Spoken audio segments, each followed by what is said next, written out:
Hi, we felt a little bored today, so we thought we'd set ourselves a challenge of making one of these little cuties. So we decided to take an hour-long trek to the local supermarket to buy string, and we thought the YouTube video on making voodoo dolls was a bit too fast. So to make yours and our lives easier, here's a little step-to-step guide of how to make one of these if you ever have the time or even want to make one yourself. Your first step to make the head, you get your string and you wrap it around your finger till you get the width that you want for your head. Just keep going and going, making sure it's a ball. And not too tight. Yeah, because you need to be able to pull it off your finger.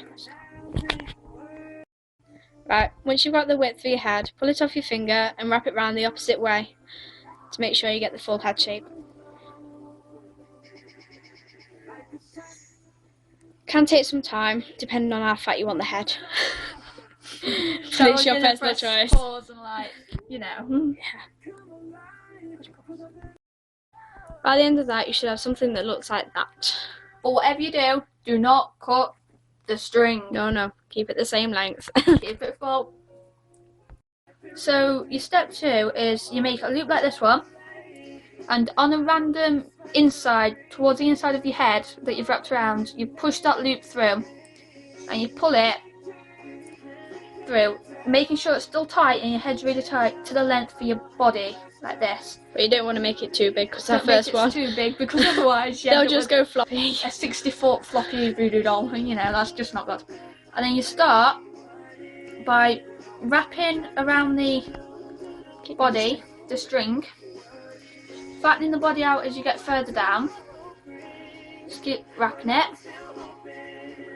Make sure you leave a small loop at the bottom though, but only a little loop, for the legs. When you've gone up and down in that loop you made a few times, he'll be fat like this, which is where you need it. And then the next step is really tricky. You have to get one of these wraps that you did, flick it out and make another loop like you did for the head. Now she's going to go slow for this one so you can actually see what she's doing. But I need help.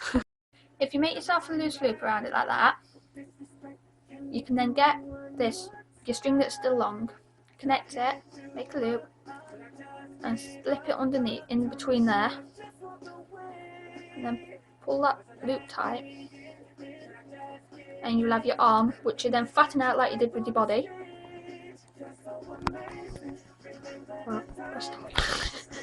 And you'll have your arm like that, so go around his body like that, on top of his arm, and then under his arm. The wrap you've just done underneath his arm, if you hold that loosely, you put your loop through again like you did on the other arm, and pull it through. Just repeat the steps, just repeat remember. the steps from that arm to this arm. Right, so now you've got your two arms. If you use your string still and crisscross around the front of him, then under his arm, then back across the front of him, and under his arm. If you pull it tight, it'll put his arms forward. Leave it loose, it'll keep him like that. Then slowly wrap, just very loosely, down his body again. Now the way you made your arms with your loop, the loop you left on the bottom, it's to make your legs. So slip yourself the loop through. Remember to pull his body tight. Pull that back through until you get the length of the legs you want. Being sure to pull all of it tightly. And then you just wrap like you did with your arms. That's one of his legs done. Then the same way you made that one, if you just get a loose hoop here and slide it into that, the same way you did for the other two arms and leg. But don't expect this to be another 5-minute job. It will take hours and it's really fiddly. At least half an hour anyway. Yeah. And now we have little cutie. We just tie him up through the threads on the back and you end up with this. But if you can't be bothered to make the legs, Remember the loop at the end. the loop at the end, if you just cover it, Don't do that. you can just leave them You can like just that. leave a massive one and make him with all tassels. Obviously you can tell that these have decoration on them and colour, and also ours doesn't have any eyes. Because we couldn't get them from Tesco. Yes. You could use beads, thread, or googly eyes as we were going to plan to, but we couldn't find any. And super glue. So once we update him and make some more, we will show you how to include them on your little voodoo doll. Bye! Bye bye! Bye!